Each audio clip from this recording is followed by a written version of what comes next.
Morning students. आज हम अपना एमए फर्स्ट सेमेस्टर के पेपर 2 के अंतर्गत सिविलाइजेशन या सभ्यता को डिस्कस करेंगे। हमने पिछली क्लास में कल्चर डिस्कस किया था। लास्ट क्लास में हमने कल्चर डिस्कस किया था, यानी कि संस्कृति को डिस्कस किया था। तो उसमें हमने देखा था how people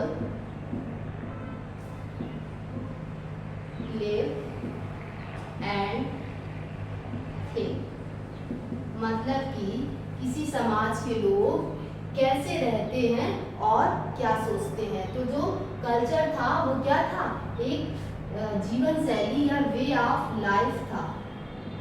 way of life यानी कि जीवन जीने का तरीका। क्योंकि जब संस्कृति की बात आती है बच्चों, तो सभ्यता भी अनायास ही साथ साथ में आ जाता, सभ्यता नामक शब्द। और होता ये है कि इन दोनों को एक मान लिया जाता है, लेकिन ऐसा नहीं है। संस्कृति और सभ्यता में पर्याप्त अंतर है। तो हम देखेंगे सभ्यता क्या है। तो जैसे हमने देखा था कल्चर में कि ये एक जीवन शैली है, ठीक है।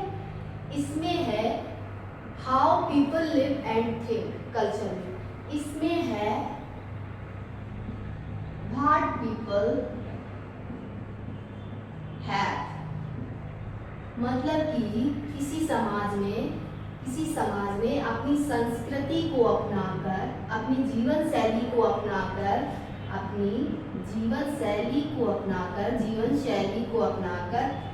जीवन स्तर में क्या परिवर्तन किया, ठीक है। जीवन स्तर में क्या परिवर्तन किया, यानी कि उसमें क्या अर्न किया, ये सभ्यता के अंतर्गत आता है, ठीक है। अब जरा इसकी हम परिभाषा समझ लेते हैं। Civilisation refers to a more advanced stage of societal development. More advanced stage of societal development characterised by organized social structure, institutions and technological advancement। आपने अपनी जीवन शैली को अपनाकर कहाँ पर एडवांसमेंट्स लिए हैं, वो सभ्यता में जाएगा। हम जरा उदाहरण के माध्यम से समझेंगे तो ज्यादा अच्छे से समझ पाएंगे। जैसे कि पहले नंबर पे हम देखते हैं सिविलाइजेशन के अंतर्गत अर्बन सेटलमेंट। कुछ ही उदाहरण है, यानी कि सिटीज, समाज के लोग नगरों में रह रहे होंगे, है ना, यानी कि सिटीज में रह रहे होंगे। जैसे कि हमने देखा था कहाँ पर, मोहनजोदारो एंड हड़प्पा में, यानी कि इंडस वैली सिविलाइजेशन के ये जो दो मुख्य नगर थे, उसमें क्या था, प्रॉपर जो सेटलमेंट जो था, प्लान्ड सेटलमेंट था, ठीक है। तो ये हमने हड़प्पन में देखा था। और देखिएगा वो एक सभ्यता थी, इंडस वैली सिविलाइजेशन वो एक सभ्यता थी, ठीक है। नंबर 2 पे आएगा आपका राइटिंग सिस्टम। राइटिंग सिस्टम क्या होगा, सभ्यता के अंतर्गत लोगों का एक लिखने का तरीका, यानी कि उन्हें पढ़ना लिखना आता होगा। क्यों, ये क्यों जरूरी है, इससे आप अपने रिकॉर्ड मेंटेन कर पाएंगे, है ना। टू मेंटेन या टू कीप रिकॉर्ड। देखिएगा हड़प्पन की स्क्रिप्ट थी अपनी, है ना, हालांकि वो हम डिकोड नहीं कर पाए, लेकिन थी मेसोपोटामियन जो सिविलाइजेशन थी उसकी भी थी क्यूनिफॉर्म, ठीक है, उसकी भी अपनी एक स्क्रिप्ट थी। तो ये क्या है, एक राइटिंग सिस्टम होगा किसी भी सभ्यता के अंतर्गत, ठीक। अगला देखेंगे,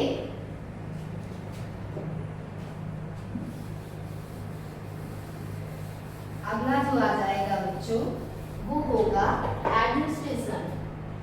third, central administration. Central administration वो जो सोसाइटी है उसको गवर्न करने के लिए एक इंस्टीट्यूशन तो हो, ठीक है। तो क्या हो, कोई एक काउंसिल हो, काउंसिल टू गवर्न सोसाइटी। ठीक है, जैसे अगर मोनार्की होगी यानी कि राजसत्ता चलती होगी तो किंग होगा, और किंग या क्वीन होगी, या फिर अगर डेमोक्रेसी होगी तो क्या होगा, आपका प्राइम मिनिस्टर या फिर प्रेसिडेंट होंगे। ठीक है, तो ये क्या है, वो आपको उस समाज को गवर्न करने के लिए। आप देखिएगा इजिप्ट में pharaohs होते थे, आपने पिक्चर्स मूवीज में देखा हुआ होगा pharaohs, और इसमें क्रम चलता था, इतने नंबर का pharaoh है, उतने नंबर का। ठीक है, तो वहां पे pharaohs हुआ करते थे। अगला नंबर आता है हमारा इकोनॉमी का, ट्रेड एंड इकोनॉमी का, trade and economy.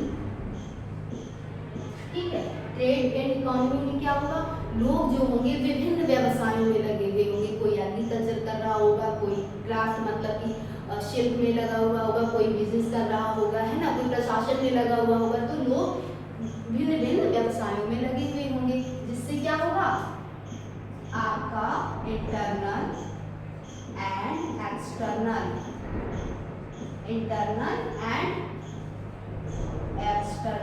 Trade develop हो जाएगा। मतलब कि आप क्या करेंगे, एक्सपोर्ट और इंपोर्ट कर रहे होंगे।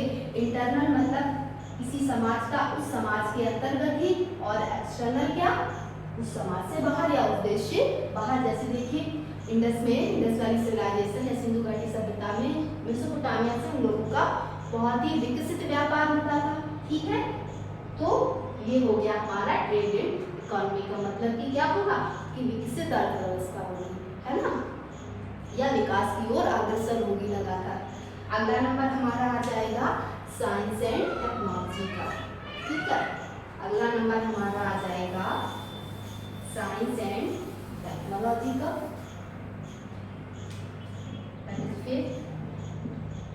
Science and technology,